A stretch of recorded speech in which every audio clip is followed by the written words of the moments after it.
രാവിലെ എണീറ്റപ്പോൾ തന്നെ ഭയങ്കര വിശപ്പ്. എന്നാൽ പിന്നെ കുറച്ച് അരി വറുത്ത് പൊടിച്ചാലോ എന്ന് വിചാരിച്ചു. അപ്പോൾ നിങ്ങൾക്കൊന്ന് കാണിച്ചു തരാമെന്ന് വിചാരിച്ചു. ഓരോ നാട്ടിലും ഓരോ മോഡലാണല്ലോ ഉണ്ടാക്കൽ. അപ്പോൾ നമ്മൾ ഉണ്ടാക്കുന്നത് എങ്ങനെയാണെന്ന് കാണാം. അരി ഞാൻ നല്ലതുപോലെ കഴുകി ഒന്ന് വറുത്തെടുത്തിട്ടുണ്ട്. കരിഞ്ഞു പോവരുത്. എൻ്റെ കടല കുറച്ചൊന്ന് കരിഞ്ഞു കേട്ടോ. കുറച്ച് കടല എടുത്തിട്ടുണ്ട്. പക്ഷേ എന്താ പറയുക, കയ്പൊന്നും ഉണ്ടായിരുന്നില്ല കേട്ടോ കടല.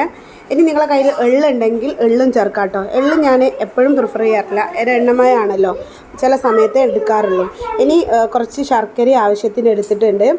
പിന്നെ അരി വറുത്തതും കടലയും ചേർത്ത് നല്ലതുപോലെ ഒന്ന് പൊടിച്ചെടുത്തതിന് ശേഷം ശർക്കരയും ചേർക്കുക.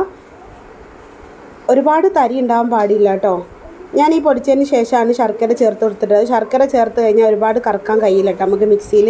അതൊരു നനവായതുകൊണ്ട് ഇത്ര മാത്രം ചെയ്താൽ മതി. നല്ല അരിപ്പൊടി ഇവിടെ റെഡിയാണ്. ചില ആൾക്കാർ എള്ളും ജീരകമൊക്കെ ഇടാറുണ്ട്, ഉലുവയൊക്കെ ഇടാറുണ്ട്. നമ്മൾ അത് എപ്പോഴൊന്നും ഇടാറില്ല, ചില സമയത്തേ ഇടാറുള്ളൂ. രാവിലെയും വൈകുന്നേരമൊക്കെ സ്നാക്കായിട്ടൊക്കെ കഴിക്കാൻ പറ്റുന്നതാണ്. ട്രൈ ചെയ്ത് നോക്കാത്തവരൊന്ന് ട്രൈ ചെയ്ത് നോക്കുക. അഭിപ്രായങ്ങൾ അറിയിക്കുക. ചാനൽ സബ്സ്ക്രൈബ് ചെയ്ത് സപ്പോർട്ട് ചെയ്യുക. അപ്പോൾ ഓക്കെ, ബൈ.